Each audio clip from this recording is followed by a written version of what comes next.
Cut by Sylvia Plath. Structure, summary, analysis. Hello and welcome to the discourse.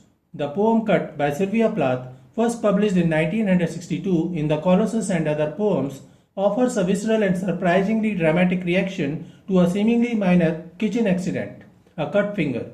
Plath transforms this everyday occurrence into an exploration of pain, vulnerability, and even a strange sense of power, suggesting the theme of self-harm. The poem's brevity belies its depth, packing a punch with its vivid imagery and unsettling tone.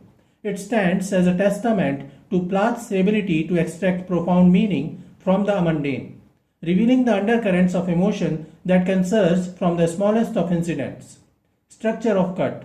In terms of form, Cut is structured into 10 quatrains or 4-line stanzas, total 40 lines.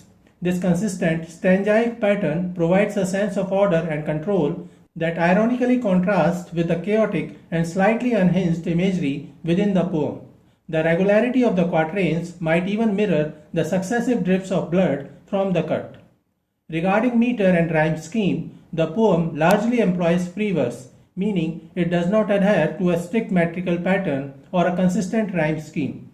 While there are instances of slant rhyme and assonance, thumb, plum, spurting, heart, the overall effect is one of immediacy and natural speech rather than formal poetic structure. This lack of rigid structure contributes to the poem's feeling of raw, unfiltered emotion. Summary of Cut, stanza 1, lines 1 to 4. What a thrill, my thumb instead of an onion, the top quite gone, except for a sort of hinge. In the opening stanza, the speaker describes the accidental cutting of her thumb with a detached, almost accelerated tone. Instead of slicing an onion, she cuts herself, leaving the top of her thumb nearly severed, quite gone, except for a small connecting piece of skin or flesh, which she refers to as a hinge. The poem immediately establishes a shocking, visceral image, while blending pain with a strange sense of thrill. Plath transforms a mundane domestic accident into a moment of surreal intensity. The juxtaposition of an ordinary kitchen mishap, cutting an onion, with self-injury creates a jarring effect, suggesting deeper psychological implications. The speaker's reaction, what a thrill, is unsettling, as it frames self-harm in terms of excitement rather than pain. This could reflect Plath's recurring themes of emotional numbness, self-destruction, or even a perverse fascination with pain as a way to feel alive. The detached clinical description of the injury, the top quite gone, except for a sort of hinge, contrasts sharply with the emotional weight behind the act, hinting at suppressed trauma or dissociation. Enjambment has been used. The word hinge metaphorically describes the remaining piece of skin, suggesting something mechanical or detached, as if the thumb is a dispassionate object rather than part of a living body. Lines 5 to 8. Of skin, a flap like a hat, dead white, then that red plush. These stark lines capture the immediate aftermath of the injury with a chillingly detached yet visceral intensity. They mark a pivotal moment in the poem, transitioning from the initial act of cutting to the graphic unveiling of the wound and the sudden appearance of blood. This brief excerpt encapsulates the poem's ability to transform a minor accident into a dramatic and unsettling experience. The simile, a flap like a hat, is immediately arresting, comparing the detached skin to a familiar object in an unexpected context. This creates a sense of both recognition and unease. The stark color contrast between dead white and red plush is highly visual and symbolic. White often signifies lifelessness or purity, while red is associated with blood, life, and passion, creating a jarring juxtaposition. The use of short, declarative sentences of skin, dead white, then that red plush contributes to the sense of immediacy and impact, mirroring the suddenness of the injury and the speaker's almost stunned observation. The tactile word plush evokes a sensory experience, marking the image of the blood more tangible and strangely alluring. Through these carefully chosen words and comparisons, Plath transforms a simple description into a moment of intense and unsettling revelation. Lines 9 to 12. Little pilgrim, the Indians axed your scalp, your turkey wattle, carpet rolls. In this striking quatrain from Cut by Sylvia Plath, the speaker addresses her injured thumb, personifying it as a little pilgrim, whose scalp has been violently removed by the Indians axed. The thumb is further described as resembling a turkey wattle, the flashy lobe on a turkey's neck, and then grotesquely compared to carpet rolls, evoking an image of something rolled up, discarded, or perhaps even decorative in its mutilation. The stanza blends historical violence with domestic imagery, creating a surreal and unsettling metaphor for the wound. Plath merges historical brutality, the imagery of colonizers and Native Americans, with the domestic act of cutting oneself while cooking. The little pilgrim suggests innocence or vulnerability, while the Indians axed your scalp evokes violent conflict, possibly referencing the fraught history between European settlers and indigenous people allusion. The final image, carpet rolls, could imply something rolled up and stored away, suggesting suppression of pain or trauma, or even the trivialization of violence, as if injury is just another household object. Lines 13 to 16. Straight from the heart, I step on it, clutching my bottle of pink fizz. In this quatrain, Plath shifts from the grotesque imagery of the severed thumb to a more symbolic and emotional declaration, straight from the heart. It is undercut by the physical violence, suggesting that pain is the only true emotion, irony. The speaker then describes stepping on something, possibly the blood, while clutching my bottle of pink fizz. The tone is both detached and strangely celebratory, mixing bodily injury with an almost festive image of champagne or medicine. She clutches at her hand, referring to her thumb as a bottle of pink fizz. The fizzy drink could mockingly parallel a toast, as if the speaker is toasting her own pain. Lines 17 to 20. A celebration this is. Out of a gap, a million soldiers run, redcoats, everyone. In this quatrain, Plath transforms the speaker's bleeding thumb into a surreal, militarized spectacle. The injury becomes a celebration, with blood bursting forth like a million soldiers running, hyperbole, all dressed as redcoats, metaphor, a reference to British soldiers in their distinctive red uniforms. The redcoats could symbolize oppression, discipline, or the body's betrayal, as redcoats were both feared and ridiculed in American history.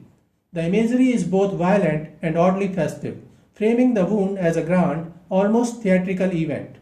Lines 21 to 24. Whose side are they on? Oh my, homunculus, I am ill. I have taken a pill to kill. In these lines, the speaker questions the allegiance of the redcoats, the blood soldiers, expressing confusion and distress. Whose side are they on? She then addresses a homunculus, a miniature artificial human, and confesses, I am ill, before abruptly revealing she has taken a pill, presumably to self-medicate or self-destruct.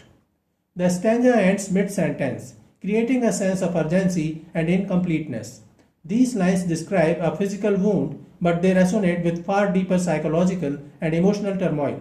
Phrases like I am ill and I have taken a pill transcend the literal cut, pointing to broader struggles with mental anguish, self-medication, and existential despair.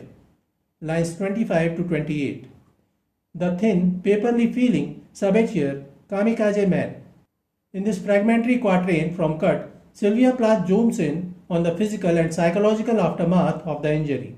The speaker describes a thin, paperly feeling, likely the numb, fragile sensation of the wounded skin, before abruptly introducing two violent, militarized labels, sabatier and kamikaze man.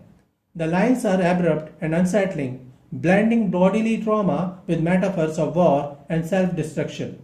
Kamikaze man heightens the violence, framing the injury as a suicidal attack, an act of deliberate self-ruin. The wound becomes a sabatier and a kamikaze man, metaphors, transforming passive injury into an act of war or terrorism. Lines 29 to 32. The stain on your gauze Ku Klux Klan, Babrushka, darkens and tarnishes and when. In these lines, Plath layers visceral, political, and domestic imagery to depict the aftermath of the wound. The stain on the bandage, gauze, is first compared to a Ku Klux Klan hood, then to babushka, a Russian grandmother's headscarf, before shifting to the verb darkens and tarnishes. The bloodstain evokes the white hoods of the KKK, tying the injury to a racial terror, perhaps suggesting that pain internalizes societal violence. The gauze becomes a Ku Klux Klan hood and babushka metaphor, fusing violence with domesticity. The stanza ends mid-thought, with and when, creating suspense and fragmentation. The imagery oscillates between racial violence, maternal comfort, and decay, comprising multiple tensions into a few dense lines. Lines 33 to 36. The bald pulp of your heart confronts its small mill of silence. In this quatrain, Plath shifts focus from the external wound to the internal emotional aftermath.